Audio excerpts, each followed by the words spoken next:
اے ختم رسول مکی مدنی، کونین میں تم سا کوئی نہیں۔ اے نور مجسم تیرے سوا محبوب خدا کا کوئی نہیں۔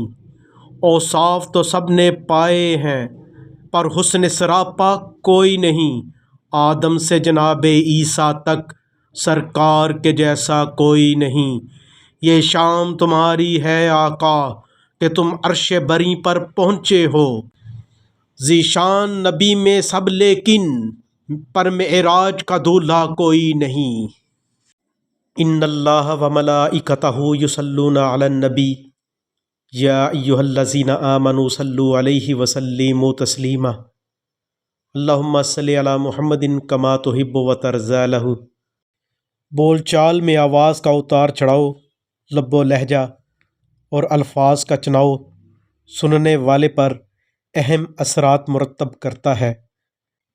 شائستہ گفتگو آداب زندگی میں ایک اہم ادب ہے۔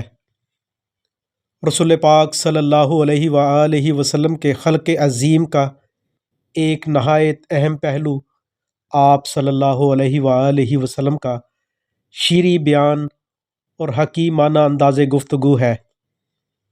یہی وجہ ہے کہ آپ صلی اللہ علیہ وآلہ وسلم کی گفتگو دین کی تبلیغ اور مکارم اخلاق سکھانے کے لیے اس طرح ہوتی کہ لوگ دین میں غیر معمولی کشش محسوس کرتے تھے۔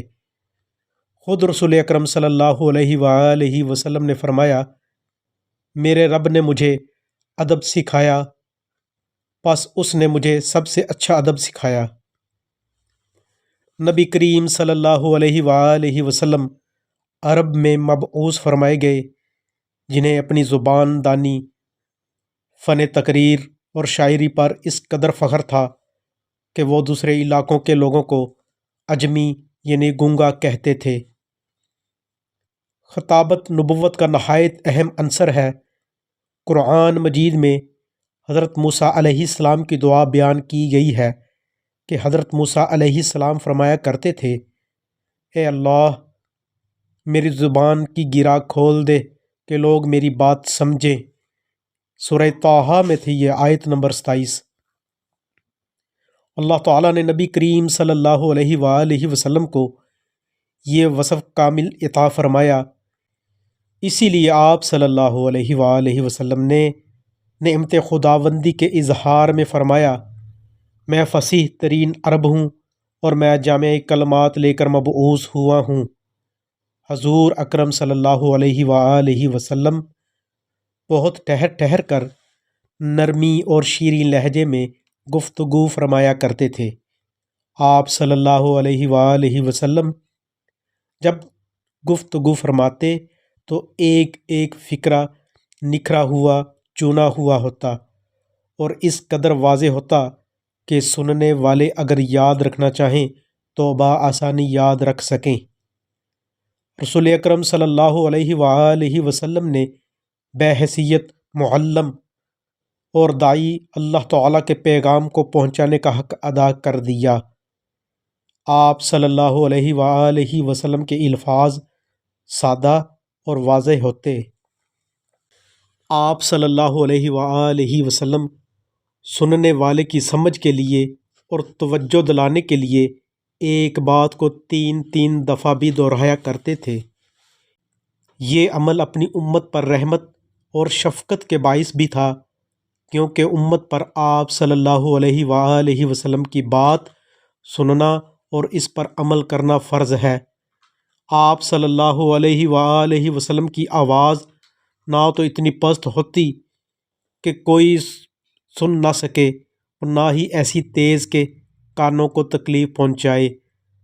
حضرت ام بانی رضی اللہ تعالی عنہا فرماتی ہیں کہ آپ صلی اللہ علیہ وآلہ وسلم کی آواز بلند تھی، حتیٰ کہ جب آپ صلی اللہ علیہ وآلہ وسلم کعبۃ اللہ میں قرآن مجید کی تلاوت فرماتے تھے تو وہ اپنے گھروں میں بستروں پر لیٹے لیٹے سن لیا کرتے تھے۔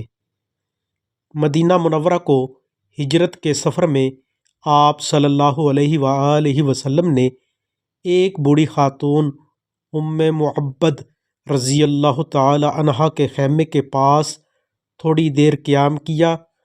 وہ آپ صلی اللہ علیہ وآلہ وسلم کی گفتگو کی عمدگی کو اس طرح بیان کرتی ہیں کہ حضور صلی اللہ علیہ وآلہ وسلم کی گفتگو گویا موتیوں کی لڑی جیسی پروئی ہوئی، یعنی با مقصد الفاظ ایک ترتیب میں آپس میں جڑے ہوئے ہوتے، ان میں کوئی فالتو بے مقصد گفتگو یا خیال نہ ہوتا۔ آپ صلی اللہ علیہ وآلہ وسلم زیادہ تر خاموش رہتے اور جب گفتگو فرماتے تو وہ با مقصد ہوتی تھی۔ آپ صلی اللہ علیہ وآلہ وسلم اپنی گفتگو کے دوران کسی کی عیب جوئی، دل شکنی اور خوش آمد کے الفاظ ادا نہ فرماتے۔ آپ صلی اللہ علیہ وآلہ وسلم کا لہجہ فخر و غرور اور تکبر کے اظہار سے پاک ہوتا۔ آپ صلی اللہ علیہ وآلہ وسلم اپنی گفتگو کا آغاز سلام سے فرماتے، ہر ایک کی خیر خواہی فرماتے۔ گفتگو کے دوران چہرے پر ہلکا سا تبسم رہتا۔ آپ صلی اللہ علیہ وآلہ وسلم کی گفتگو دلوں کو بدل دینے والی ہوتی۔ آپ صلی اللہ علیہ وآلہ وسلم کے سامنے صحابہ اکرام رضی اللہ تعالی عنہ ادب سے خاموش ہو کر اور سر جھکا کر اس طرح سنتے تھے گویا ان کے سروں پر پرندے بیٹھے ہیں۔ جب آپ صلی اللہ علیہ وآلہ وسلم چپ ہو جاتے تو پھر وہ آپس میں بات چیت کرتے تھے۔ آپ صلی اللہ علیہ وآلہ وسلم ہمیشہ وہی بات کرتے جس سے کوئی مفید نتیجہ نکل سکتا تھا۔ آپ صلی اللہ علیہ وآلہ وسلم نے خود کو 3 چیزوں سے بالکل دور فرما رکھا تھا: ایک بحث و مباحثہ، دوسری ضرورت سے زیادہ بات چیت کرنا، اور تیسری جو بات مطلب کی نہ ہو اس میں پڑنا۔ آپ صلی اللہ علیہ وآلہ وسلم بات بات پر شور مچانا اور منہ سے برے کلمات نکالنا ناپسند فرماتے تھے۔ کبھی کسی بولنے والے کی بات درمیان سے نہ کاٹتے اور نہ ہی کسی کی توہین فرماتے تھے۔ چھوٹی چھوٹی بات پر بھی شکر کے کلمات ادا فرماتے رہتے تھے۔ ایک دفعہ ایک شخص نے ملنے کی اجازت چاہی۔ آپ صلی اللہ علیہ وآلہ وسلم نے فرمایا کہ وہ اپنے قبیلہ کا اچھا آدمی نہیں، لیکن جب وہ خدمت میں حاضر ہوا تو نہایت نرمی سے گفتگو فرمائی۔ حضرت عائشہ صدیقہ رضی اللہ تعالی عنہا نے تعجب سے سوال کیا کہ آپ صلی اللہ علیہ وآلہ وسلم تو اسے اچھا نہیں سمجھتے تھے، پھر اس نرمی اور محبت سے بات چیت کیوں فرمائی؟ تو آپ صلی اللہ علیہ وآلہ وسلم نے جواب دیا کہ اللہ تعالیٰ کے نزدیک سب سے برا وہ شخص ہے جس کی بد زبانی کی وجہ سے لوگ اس سے ملنا جلنا چھوڑ دیں۔ غصہ کے موقع پر بھی آپ صلی اللہ علیہ وآلہ وسلم کے لہجے میں سختی نہیں ہوتی تھی۔ آپ صلی اللہ علیہ وآلہ وسلم نے کبھی اپنے دشمنوں کے لیے بد دعا کے کلمات نہ نکالے۔ ہمیشہ راست گوئی کی یہی وجہ تھی کہ اسلام دن بدن پھیلتا چلا گیا۔ حضور اکرم صلی اللہ علیہ وآلہ وسلم چند الفاظ میں وسیع معانی بیان کر دیا کرتے، یوں لگتا گویا آپ صلی اللہ علیہ وآلہ وسلم نے سمندر کو کوزے میں بند فرما دیا ہے۔ آپ صلی اللہ علیہ وآلہ وسلم نے ارشاد فرمایا، وہ شخص محتاج نہیں ہوتا جو میانہ روی اختیار کرتا ہے۔ مزید فرمایا، بے شک اعمال کا دار و مدار صرف نیتوں پر ہے۔ رسول اللہ صلی اللہ علیہ وآلہ وسلم نہایت سادہ طریقے پر خطبہ دیا کرتے تھے۔ آپ صلی اللہ علیہ وآلہ وسلم فی البدیہ خطبہ ارشاد فرماتے۔ آپ صلی اللہ علیہ وآلہ وسلم نصیحت کی باتوں کو تو عام فکروں میں ادا فرماتے، لیکن جب بات کو زیادہ مؤثر بنانا ہوتا تو اپنے خطبوں کا آغاز سوال کی صورت میں شروع فرماتے۔ مثلاً غزوہ حنین میں آپ صلی اللہ علیہ وآلہ وسلم نے انصار کے سامنے جو خطبہ دیا وہ اول سے آخر تک سوال و جواب ہے۔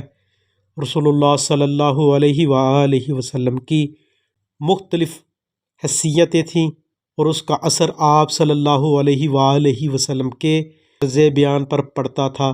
آپ صلی اللہ علیہ وآلہ وسلم داعی دین تھے، فاتح تھے، واعظ تھے، سپہ سالار تھے، قاضی تھے اور رسول تھے۔ ان مختلف پہلوؤں کی وجہ سے آپ صلی اللہ علیہ وآلہ وسلم کی خطابت اور بیان میں نہایت تنوع تھا۔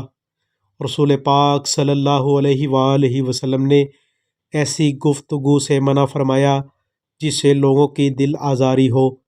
اپنی زبان کی حفاظت کرنے والے شخص کو آپ صلی اللہ علیہ وآلہ وسلم نے جنت کی ضمانت دی ہے۔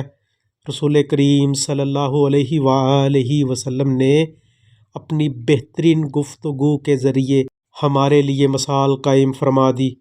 پس ہمیں چاہیے کہ اسوہ رسول صلی اللہ علیہ وآلہ وسلم کی روشنی میں ہمیشہ اچھی بات کریں، با مقصد اور مفید گفتگو کریں، فضول اور برے کلمات سے بچیں، تاکہ ہماری گفتگو کے ذریعے آپس میں میل جول بڑھے اور معاشرے میں خوشگوار تعلقات فروغ پائیں۔ اللہ تعالیٰ نے قیامت تک کے لیے آپ صلی اللہ علیہ وآلہ وسلم کی ذات مبارکہ کو اسوہ حسنہ بنایا ہے۔ وصلی اللہ تعالی علی خیر خلقہ ونور عرشہ وزینت فرشہ وقاسم رزقہ محمد۔ ربنا آتنا فی الدنیا حسنۃ وفی الآخرۃ حسنۃ وقنا عذاب النار۔ اللہم اجرنا من النار، اللہم اجرنا من النار۔ رب انی لما انزلت الی من خیر فقیر۔ وصلی اللہ تعالی علی خیر۔